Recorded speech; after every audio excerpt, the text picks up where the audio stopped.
सबसे पहले तमिलनाडु एक्सप्रेस का जो एक्सीडेंट हुआ है उसमें जो लोग निर्दोष लोग मारे गए हैं, यात्री हमारी संवेदना है, श्रद्धांजलि है उनके प्रति।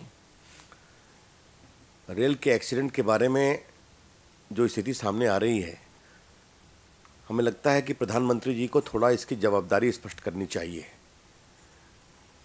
क्या सेफ्टी की ओर ध्यान नहीं दिया जा रहा है या फंड नहीं आ रहा है, क्या है, ये देश भारत के प्रधानमंत्री से जानना चाहेगा।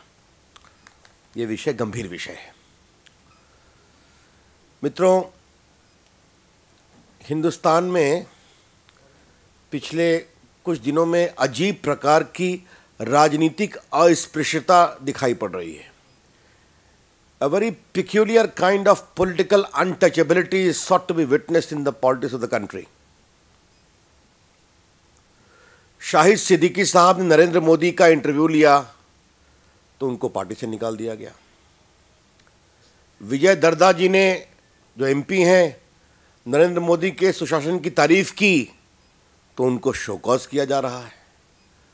उसके पहले गुलाम बस्तानवी, जो दारुल उलूम के देवबंद के वाइस चांसलर बनाए गए थे, उन्होंने अगर गुजरात के गुड गवर्नेंस की तारीफ की तो उनको हटना पड़ा।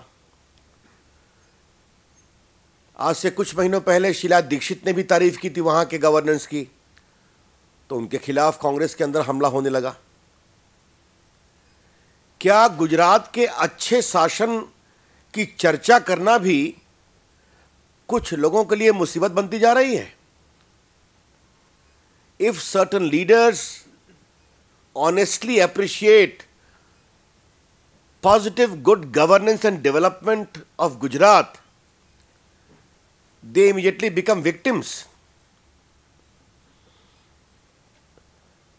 नरेंद्र मोदी जी को या बीजेपी को किसी के भी सर्टिफिकेट की आवश्यकता नहीं है।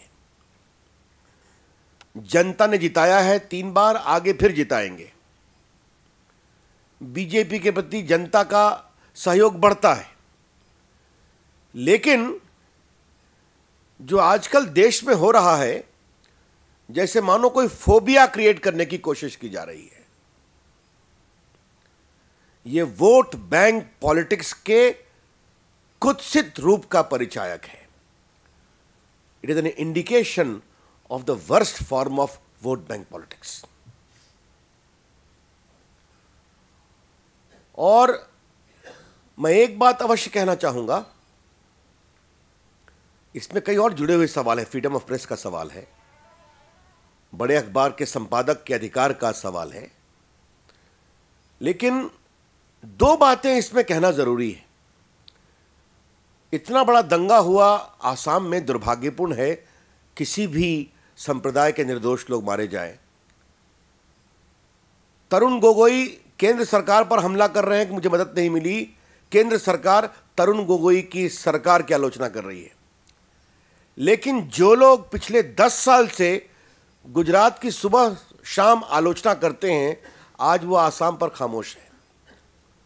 Those who always criticize the unfortunate Gujarat riot even after 10 years, like a campaign nationally, internationally, are maintaining a conspicuous silence as far as colossal government negligence is concerned in Assam in the wake of unfortunate riots.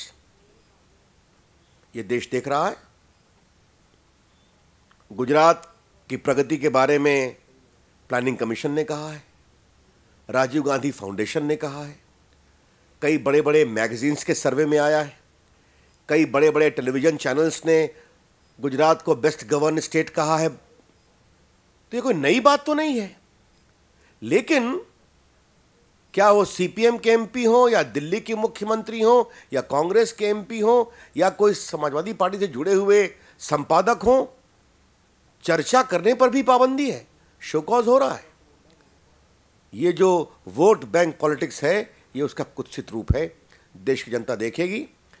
BJP की ओर से हम इसकी भर्त्सना करते हैं और बहुत विनम्रता से कहना चाहते हैं, हमें न किसी के सर्टिफिकेट की ज़रूरत है, न किसी के टेस्टिमोनियल की आवश्यकता है। वो जनता देती है और देगी। लेकिन महात्मा गांधी, जिन्होंने पॉलिटिकल अनटचेबिलिटी को देश में समाप्त किया, सोशल अनटचेबिलिटी को समाप्त किया, उनके तथाकथित शिष्य आज इसको सबसे अधिक फॉलो कर रहे हैं कि कोई अगर किसी के सुशासन की तारीफ भी करता है तो उसके खिलाफ शोकॉज होती है। इसके हम बहुत भर्त्सना करते हैं। Thank you.